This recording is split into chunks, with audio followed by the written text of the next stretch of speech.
লোকসভা নির্বাচনের পর প্রধানমন্ত্রী শেখ হাসিনা ভারত সফরে যাবেন। বেজিং সফরের আগেই দিল্লি সফরের সম্ভাবনা। দুপুরে পররাষ্ট্র মন্ত্রণালয়ে ভারতের পররাষ্ট্র সচিব বিনয় মোহন কোয়াট্রার সাথে বৈঠক শেষে কথা জানান পররাষ্ট্রমন্ত্রী ডক্টর হাসান মাহমুদ। তিনি বলেন, বৈঠকে দুই দেশের স্বার্থ সংশ্লিষ্ট নানা বিষয়ে আলোচনা হয়েছে। তিস্তা নদীর পানি বণ্টন নিয়েও কথা হয়েছে।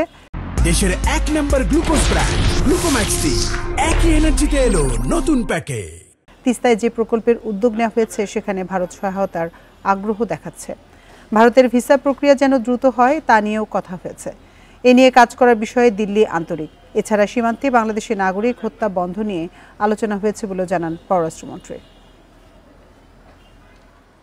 আমরা কানেক্টিভিটি নিয়ে বিস্তারিত আলোচনা করেছি এবং আপনারা জানেন যে ভারতে প্রচুর লোক আমাদের দেশ থেকে ভিসার জন্য অ্যাপ্লাই করে।